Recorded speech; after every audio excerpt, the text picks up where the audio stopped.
41절 말씀에 보면 그리스도에 속한 자라는 그런 구절이 나옵니다. 그리스도에 속한 자라는 제목으로 오늘 은혜를 나누고자 합니다. 오늘은 그 그리스도에 속한 자라는 제목을 가지고 개론 비슷한 그런 느낌으로 함께 은혜를 나누고자 합니다.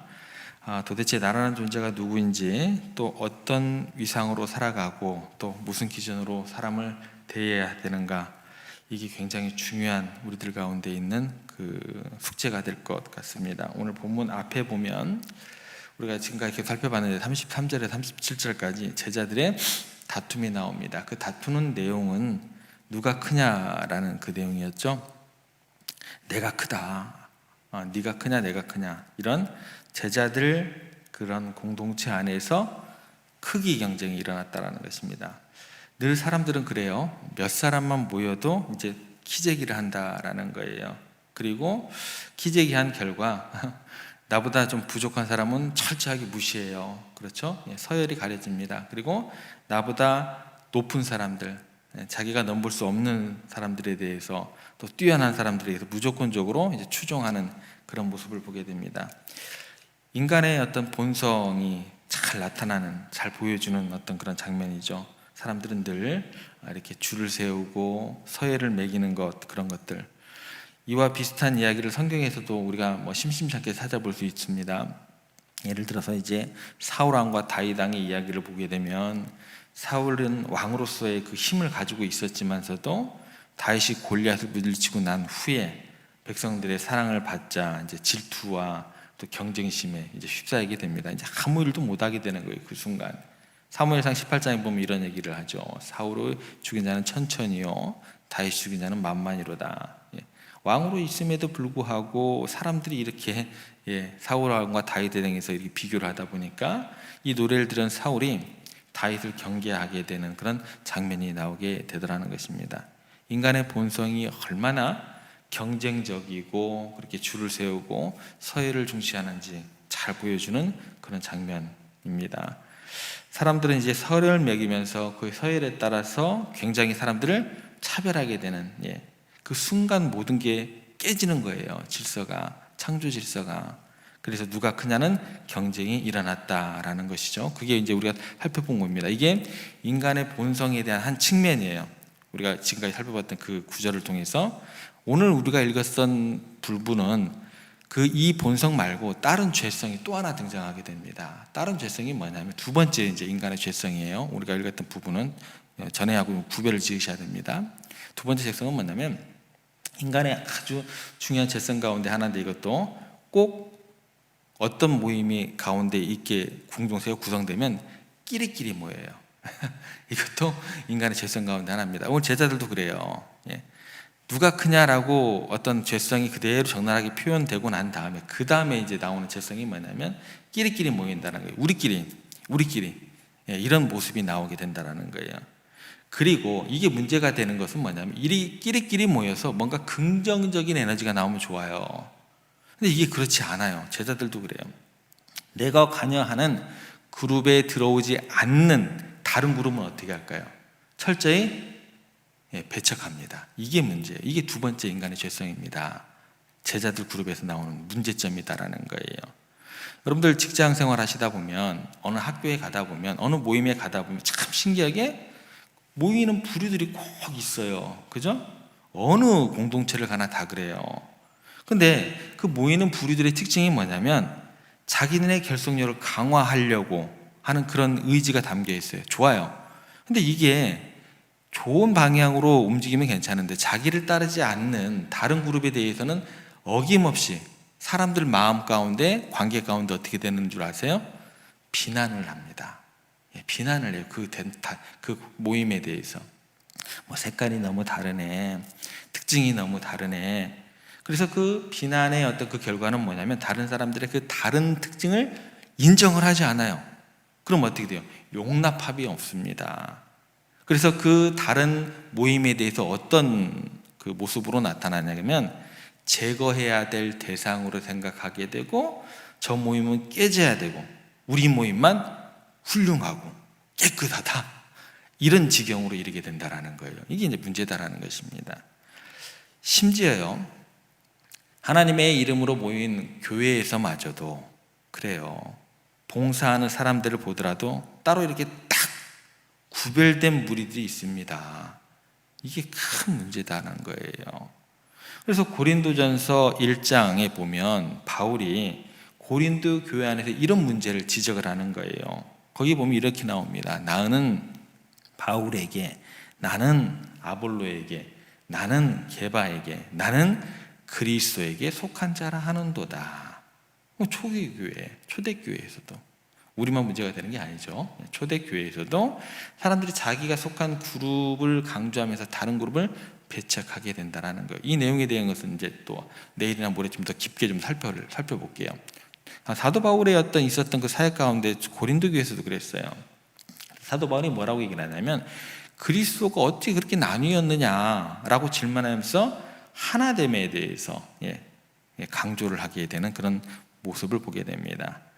예수님께서도 이야기를 하십니다. 마태복음 12장 25절에 보면 이렇게 말씀을 하세요.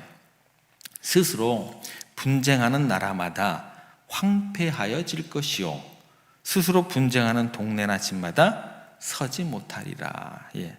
라고 경고하신 거예요. 경고하신 거예요. 분열과 배척이 결과적으로는 파멸을 초래한다라고 강하게 경고하시는 말씀을 하셨다는 것입니다. 오늘 본문을 우리가 읽었잖아요. 오늘 본문에 보면 참 신기하게 그 공동체 내에서, 그 작은 공동체, 제자라는 그 공동체 내에서 처음에는 어떻게 했어요? 자기가 크다고 서로 막 싸웠잖아요. 그죠? 그게 언제다고 조금 전에 그랬잖아요. 네가 크냐 내가 크냐 조금 전에 자기가 크다고 막 싸우다가 자기네들끼리 그렇게 싸웠던 사람이 갑자기 이번에는 자기들끼리 똘똘 뭉쳐가지고 뭐예요? 다른 그룹에 대해서 용납을 못하는 거예요. 그런 이야기가 나오는 거예요. 이 그림을 그리셔야 돼요. 본문을 오늘 읽을 때 이 내용하고 이 내용하고 뭐가 틀리는가 그 그림을 그리셔야 돼요. 자기들끼리 막 서로 크다고 막 싸우다가 이번에는 자기들이 똘똘 뭉쳐가지고 저 그럼 나빠 이렇게 이야기를 하는 거예요. 두 번째 죄성입니다. 배타적인. 성경을 읽다 보면은요 우리들의 삶의 모습하고 너무너무나 닮았어요. 그죠? 아주 우리 내면에 있는 죄성과 인간 사회의 그 구조적으로 나타나는 병리적인 현상은 그대로 담겨 있습니다. 내가 하다가 우리에다가 밖에는 다 배척해버려요. 그래서 오늘 본문에 보면 제자로서 가장 대표적인 인물이 등장합니다. 요한. 정말 주님께서 사랑함의 대상이에요. 그 사람을 먼저 보냈는지 아니면 그 사람이 스스로 나왔는지 내가 사랑받는 대상이라고 자기 스스로 생각해서 나왔는지는 모르겠어요. 정확히 그 내용은 안 나오니까. 베드로가 나중에 시기했던 사람이 누군 줄 아시죠? 예수님께 묻는 사람이 요한에 대해서 묻는 거예요. 왜 예수님께서는 요한만 그렇게 더 사랑하십니까? 라는 그런 생각이 있었던 것 같아요. 베드로의 입장에서는. 그래가지고 주님께서 사랑하시는 저 사람은 어떻게 되겠습니까? 나중에 묻는 그 사람이 요한이에요. 근데 오늘 이름에 보면 요한이 예수님께 나와요. 요한이.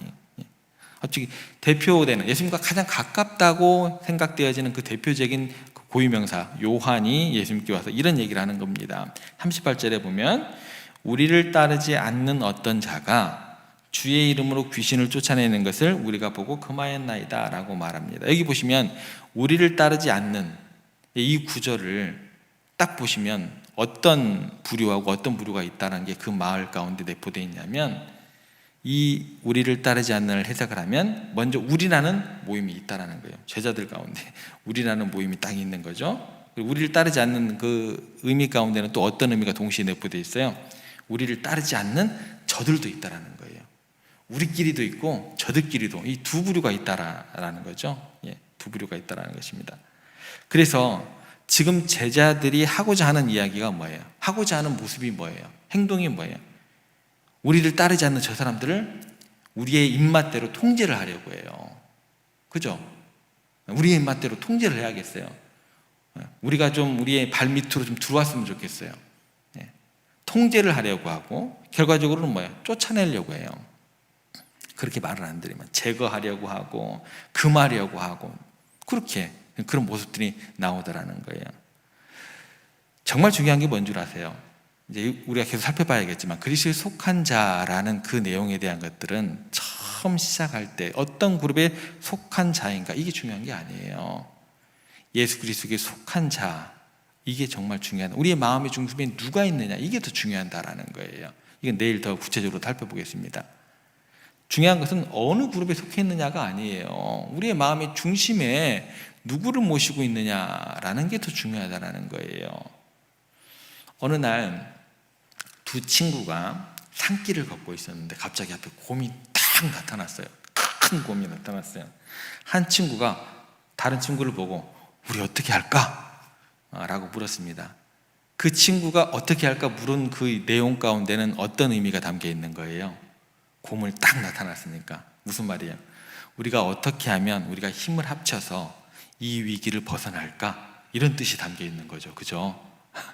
이 이야기를 들은 옆에 있던 친구가 이렇게 이야기를 합니다. 곰보다 빨리 달릴 필요는 없어. 너보다 빨리 달리면 돼. 이렇게 얘기했다고 합니다. 참 뭐예요? 서글프죠? 저만 그런가? 서글프시죠? 예. 우리들은요, 서로 경쟁하는 대신 함께 도와야 할 때도 경쟁심에 사로잡히는 그런 인간의 본성이 나타나더라라는 거예요.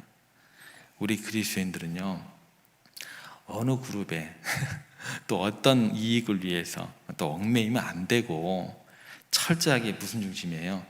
예수님 중심이어야 돼요.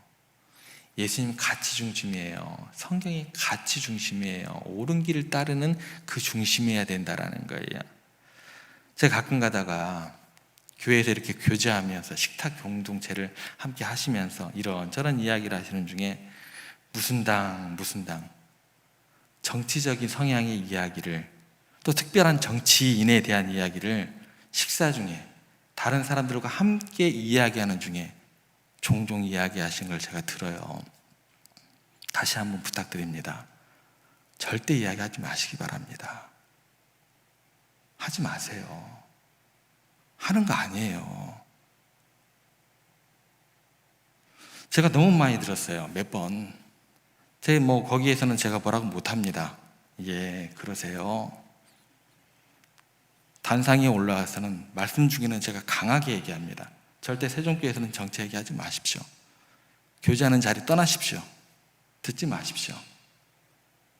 여러분은요, 예수님이 마음에 담겨 있는 사람들이에요. 예수님께 속한 예수님 당이에요. 특정 정치 인물 얘기하지 마세요. 절대로 하시면 안 됩니다. 그 자리 떠나세요. 떠나세요. 그리고 하나님의 말씀을 성경의 가치관대로 판단을 하시고 그렇게 중심을 나가야 되는 우리들의 모습이어야 된다는 거예요. 그렇게 가치관을 중심으로 이야기할 때 한쪽은 이쪽 당에 대해서 칭찬할 수도 있어요. 또 이쪽 당에 대해서 칭찬할 수도 있는 거예요. 특별한 정치인에 대해서, 특정 정당에 대해서 이야기하는 거 아닙니다. 예수님 중심으로, 가치 중심으로, 예수님 마음이 어떠했는지 성경 중심으로, 성경의 가치관대로 중심을 잡으셔야 돼요. 좌도 우도 아니에요. 제가 말씀드립니다. 강하게 말씀드리면 이렇게까지 강조할 수 있어요. 자본주의가 좋은 거예요? 공산주의가 좋은 거예요? 여러분들은 어떤 대답을 원하세요? 자본주의예요? 틀렸어요. 공산주의예요? 틀렸어요. 둘 다 잘못된 가치관입니다. 잘못됐어요. 어떤 때는 이게 좋을 수도 있고 이게 좋을 수도 있어요. 이 두 가지를 예수님 중심으로, 말씀 중심으로 그렇게 옳은 길로 인도할 수 있는 그런 가치 중심, 성경 중심, 예수님 중심, 하나님 뜻 중심, 이게 더 중요하다. 중심을 잡아가는 것. 센터 처치입니다. 센터 처치예요. 중심을 잡아가는 교회와 신앙이 되어야 된다는 거예요. 우리들은 예수 그리스도에 속한 자들이지 그 누구에게 속한 자들이 아닙니다. 세상의 가치관 따위에 속한 우리들이 아니다라는 거예요. 우리 그리스도인들은 어느 그룹에도 얽매이지 않으면 안 되고 철저하게 예수님 중심, 성경의 가치 중심이어야 된다라는 거 꼭 기억하시기 바랍니다. 누가 이야기하시걸랑 우리는 그런 가치관을 따르는 들이 아닌데 우리 이 자리에서 그만 얘기하지, 그렇게 얘기를 해주세요. 잘 타이르세요. 그거를 옆에 지나가서 듣던지 옆에 들어가는 사람들이 분명히 시험에 든다니까요. 제가 좀 많이 얘기를 했지만서도 절대 있어서는 안 될 이야기들이 자꾸 나와서 제가 말씀드리는 겁니다. 우리는 오직 예수님 편이다. 오직 예수. 그렇게 우리가 생각하고 나아가야 될 것입니다. 우리 그리스도인들에게서 가장 중요한 것은 예수님 중심의 삶이다. 우리는 어떤 특정 그룹이나 이념에 속하는 것이 아니라 오직 예수님께 속해야 합니다. 이것이 바로 예수 그리스도에 속한 자의 모습이고 우리가 추구해야 할 삶의 중심이다라는 것입니다. 내일부터 좀 더 이 부분에 대한 것을 세세하게 좀 본문을 가지고 살펴볼게요. 한 목사님께서 설교 중에 이런 이야기를 하셨습니다. 그리스도에게 속한 자는 그의 발자취를 따르며 그의 마음을 품고 살아갑니다. 우리의 목표는 예수 그리스도의 형상을 닮아가는 것입니다. 너무나 기본적인 이야기지만 우리가 오늘 아침에 다시 한번 이 목사님 설교 가운데 있던 이 문장을 다시 한번 마음 가운데 새기기를 원합니다. 우리가 그리스도에 속한 자로서 어떤 삶을 살아가야 되는지 명확하게 보여주는 그런 말씀인 것 같아요. 오늘 하루 우리가 예수님의 삶과 그분의 가르침을 본받아서 그분의 발자취를 따르면서 그분의 마음을 품고 오늘 하루 살아가는 여러분들과 제가 되었으면 좋겠습니다.